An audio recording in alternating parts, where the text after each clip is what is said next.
the boat in front would take their line through here, and then that goes to the coach boat. This one would slip down till it hits the boat, and then this boat would be behind. So what you call daisy chaining them up. Okay. I'd have to show you how that works, but you've probably seen a lot like a length of boats in tow. We've also got a paddle under here.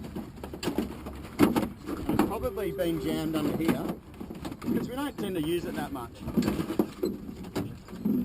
Okay, it must be tied into the boat, and it's better to use shock.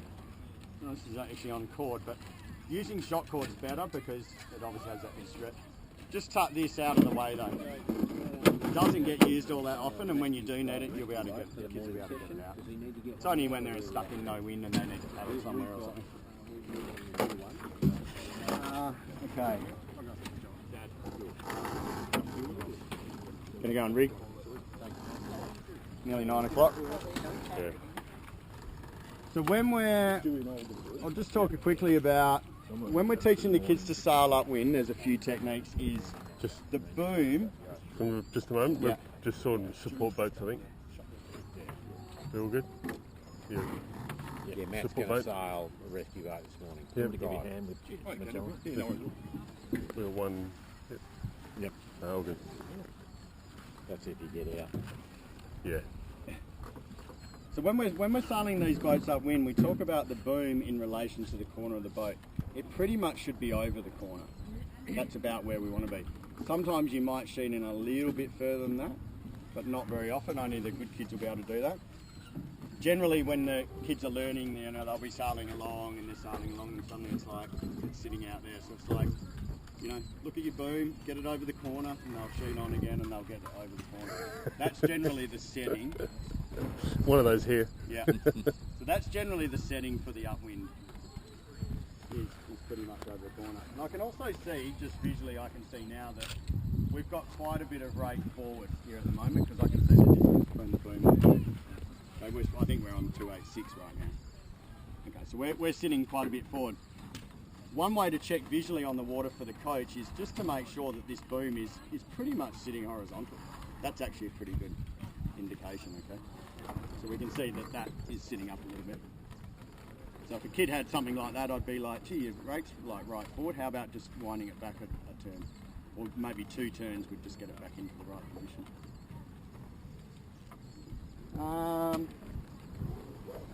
What else?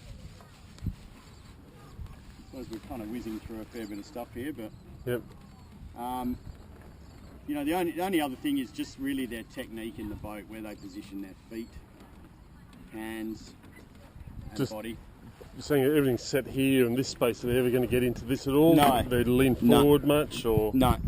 So always just when it's light winds, right up here against this bulkhead. When it's really light, they can even go in and sit in on this. Okay. When it's heavier winds, they'll be sitting back about here somewhere. Okay. So somewhere between here and to here. When it's heavier, for sure, back here, because you just want the bow to lift up a little bit, not too much. But when it's light, and the biggest thing I see is the new kids sailing, they all sit back here and the bow's sitting up like this, transoms there, and it's just, the boat's really quite slow. Yep. So it's just sit forward, sit forward. It's probably one of the most common things I say to the kids. Sit forward. Yeah. So, yeah. Pelicans. Yeah. Yeah. So sit forward, because you can see it from the coach boat quite easily. Yeah, it's the bow's out. We want that trim of the boat to be quite nice. Yeah. Okay. Sitting right here, keeping their feet reasonably close together. I think you can see that. All right. Okay, so sitting in. When we're sitting, I'll go from really light stuff. So really light stuff, knee down. It's the only time we put our knee on the floor of an Optimist. And oh my God, the kids put their knees on the floor all the time. But we try and train them to that. It's the only time you put your knee on and you've got your tiller here and you're sailing the boat like this. We're in like 0 to 5 knots. Okay, as you sit out, you then come back here. You can see my front foot is under the foot strap and my back foot is against the side of the boat. Okay, it really controls you in the boat. I can come in for light, Medium stuff, I can start to lean back, shoulders back, it puts my head out from the boat and I can see better. A little bit more wind, I can sit like this, my feet are still locked in this position, okay? And then as it starts to get windier, slip that foot under, okay? And then you can start to hike out, obviously. When it's light though, keeping right, right forward, like I'm right up against this bulkhead, almost sitting on it, okay, in the really light stuff. Because I really want to kind of keep that trim of the boat just nice, okay?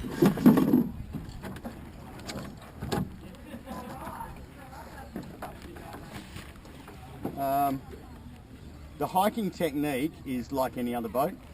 Feet together, pretty much. Keep your feet close together, not too far apart. Knees together. Push your knees down, straighten out. Try and keep your back straight. It's that normal technique we do, not like we do on a Fine 15, which we call meatball hiking, which is not good for your back. How's your back, Sonny? I do planking. Yeah. So when we, no, you just grab the other side of the boat so it doesn't tip up, because I'm just going to hike out a little bit, just it comes there. Oh, you want me to sit in the boat with you? It's the bath thing. 2 men at a tub. Yeah. I'll just go off the leeward strap actually. So when you're hiking, it's all about sort of pushing your knees down and lifting your body up like that, and keeping your sort of shoulders back and hips forward a bit. That's what you actually want the kids to do, is have a nice technique like this. What it does is it takes the load off your back. It puts it all into your core muscles and all into your quad muscles, which are what you want to engage in your body. So if you sit there like this, like we tend to on a flying, I say it's a 15 pose. this That's is a it. flying 15 hike. All it's doing, it's actually overloading your back. You're not engaging any core muscles at all. So push your hips up, shoulders back a bit, and that's the technique that you want to try and teach the kids in the office. They don't have to lean back too far. Overextending just damages your back too. So it's all about just a nice technique where they can kind of hike out. The good kids will be able to hike out like right with their knees, just like right here. Like that's where they'll actually sit, and the good kids will be able to do that. That only hurts for the first 3 races of the season, and after that. Yeah, you're up to it I can show again. you photos of my daughter Molly. She was a really good hiker, and she used to just get right out, almost the knees, just inside the gunnel. And she was a pretty good hiker, and it makes it, like any boat, hiking a bit's going to make a difference. Do you have to keep an eye on these rudderable? Yeah, it should be right. It's probably just the gel coat. Yeah. Clarify that rake.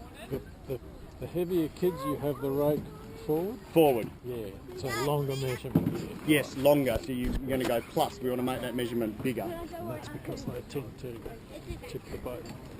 Yeah, well, what it does is it powers it up. So, but generally the kids are either heavier or got more skill to be able to hold that down and control it. Yeah. So also, when you're looking at your little plus sign down here, Yeah. it's as if it was plus is more power, Yes. increasing the Yep. going back, So you can look decreasing at the it power. like that. Yeah. Yeah. Well, it's pretty comprehensive in just an hour. Yeah, I've given you a pretty quick just- run through in an hour. But as I say, if the boat is set up, and I see it so often, that just the littler kids, kind of they just pull the sail out of the shed and they plug it in and hook their mate. Yeah, I'm good to go. I walk around and I go, no mate, let's get your sail out on the ground. So I try and be disciplined with them where when you pull your sail out, put it on the ground, just check all your sail types every single time. So it just becomes a habit. It's just something you got to do with the Optimist. It's just, yeah. So once you teach that habit, and then all of a sudden Yeah. they do it every time. Yeah. They're away. When the kids are little and they're learning, sure, you give them a hand and you help them put the sail in and help them check all that. And then once the kids get to that better skill level and the gold fleet, as a coach, I sort of like, parents, we don't need you anymore. The kids can do it themselves, and they need to be able to do that. They can then start to tune the boats out on the water. Okay, so sometimes they'll come to me and it's got a bit breezy and their outhaul's out like this. We need to flatten that bottom part of the sail. So they'll come to me in the coach boat. I'll hang on to the bow, and I'll try and spin them into the wind so that their sail's sitting like this. And I'll say to them when they're sitting in the boat, grab this rope in your right hand, this in your back hand, and pull them apart like pull apart and lock it off, okay? Tuck that in behind, it just helps to lock it off. And then that way that's nice and tight. So which is an easier thing, I know, with the pelicans there, because it's just that bit further, it's harder for the kids to deal with that. Yeah. The good kids are sort of boat handling wise, they'll be able to do that on their own, they'll be able to set the vang on their own, they can go forward and adjust their vang. Some of the kids will actually lift the whole sail out of the boat and lay it on the boat, and they'll adjust their ties. That's more the gold flake kids, okay? But it's helping when you're out coaching them or assisting them. It's just making sure that they are all set up. You know, if it's a bit breezy, make sure their outhauls on. Make sure their vang is really tight. You know, if it's really breezy, let's start to ease just a bit so we get that depowering crease. Okay, so we get that deep. You can see how flat the sail is now. Like it's just really flattened it right off. That's because we've pulled the outhaul on tight and we've, you know. The twist, yeah, same. So let the twist off when it's windy. Put more twists on when it's light.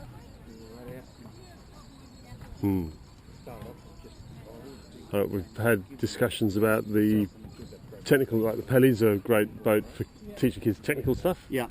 Because you know, the stays and so on, being able to rake and adjust. And we're looking at these as perhaps not being able to do some of the stuff that does, because it's not a stayed mast. Yes. There's still quite a bit to learn. I think from what you've shown this morning, it's, there's quite a lot there that we're not really they're not the easiest tuned boats into. to sail, really. I mean, apart from the, yes, they're a great little trainer boat, but to actually sail them well is quite difficult. Yeah. But to get everything right and the settings right, and then be able to have the technique of being able to do it is takes a bit of skill. But the good kids, when you see a good kid sailing an Optimist, it's like far out. Like that's, the kids learn a lot. Like they really come out quite skilled sailors from it. So. Centreboard, much playing around with the centreboard? So generally, obviously upwind, the centreboard is all the way down. Handle goes on top to keep that down. Okay, so handle goes centreboard straight through down, and that centreboard should be tied on too. It's actually a class requirement that the centreboard is tied. Yep. Or a stainless clip. So this plastic clip is actually no longer a class legal clip. It has to be a metal clip, so it could be one of those, or you just simply tie it on. Yep. Okay. So that goes on to usually a loop on the front of the board.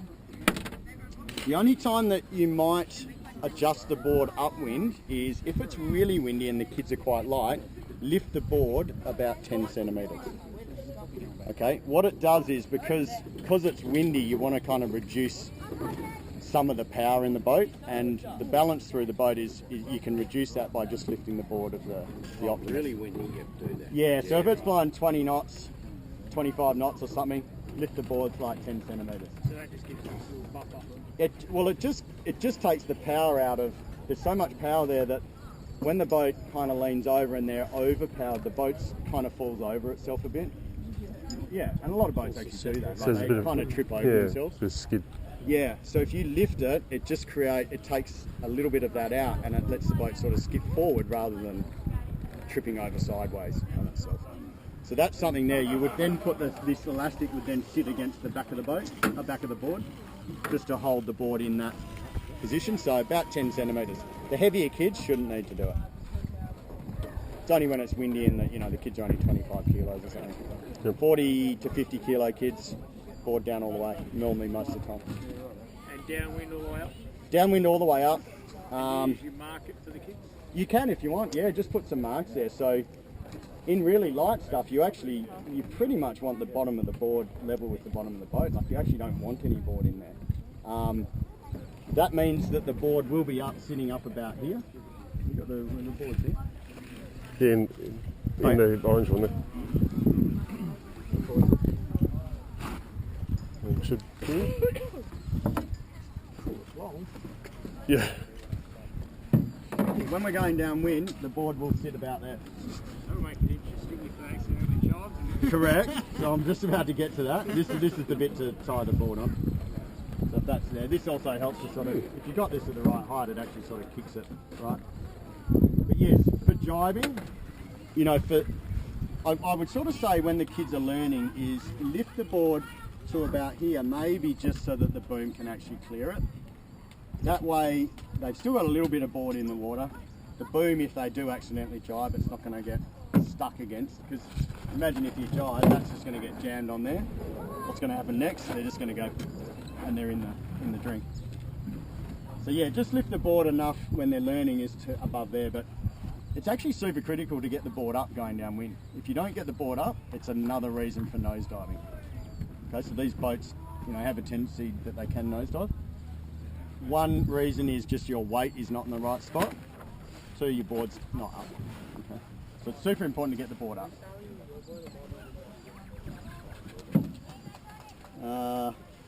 Reaching, yeah, I would have the board sitting, you know, this far up. Okay, running downwind, if you're skilled and it's light winds, the board sits about there. Okay. And then when it's really windy and we're going upwind, maybe about 10 centimetres. So you could mark it. I think that was, you know, it's a good point. You can put marks on it and know, kids will know that, yeah, that mark there, it's level with the bottom of the boat. Whatever marks, we've got this much sticking out. Shame all the kids aren't listening to this, because it's the principles of sail management. Yeah. Applies to a 15. Well, and say it's, yeah, the 1 to 5 and that's same, why I same. say the kids that come out of these optimists are actually really quite skilled little sailors. You know, because we talk about what rate does and what the board does and how we can depower it, power it, what our hiking or what our technique is, what, you know, how does the boat feel when it's flat versus leaning over a bit. You know, when we're sailing these things downwind, it's what we call kiting. So it's really where they sit on the windward gunnel and they really actually pull the boat right over to windward. So in fact, the water is actually skipping past them here. So the good kids, you'll see right over. What it basically does is it reduces the wetted surface area of the boat and just creates this sort of long, skinny water line, which is just super fast. Yeah. Yeah. And the kids will sit in, can you just hold that slide again? Thank you. So the kids will sit here, so the downwind technique, again, is back foot against the side of the boat here, front foot under there, and knees kind of pointing forward, because you want the kids to be able to sort of sit here like this, sitting downwind, the boat's leaning into windward a bit, holding their tiller extension. They can actually hold their tiller extension straight up in the air, and they hold the base of the tiller extension. Okay, and what it means is they can lean back when they're going down a wave, or they can lean forward and sort of push the boat down a wave, or they can lean back and just sort of keep the balance of the boat and stop the nose diving. If the boat is going to nosedive heaps, they can slide right to the back. Okay, foot under here, almost pulling the front of the boat up is a nice technique there, and then they can kind of slide forward again. So to do that, knees forward, back foot's always against the side of the boat, lock it in, and front foot under the footstep. Little kids, you find, I don't like them sitting along the trend. They'll sit at the back of the boat because they're just shit scared of nosediving. And it's hard, you've just got to get them over that fear. But try and get them sitting out here if we can. Even if they're sitting back a little bit, that's okay if they're getting comfortable with it. But try not to let them sit on the back rail here. It's pretty much everywhere there's a little grip. Yeah. The grip surface on here. If the boat starts to nosedive, what they've also got to understand, and the little kids they just watch the bow and they're just going, no, don't go under, but they don't do anything about it. You know, they don't react sort of quick enough. So the quickest thing they can do is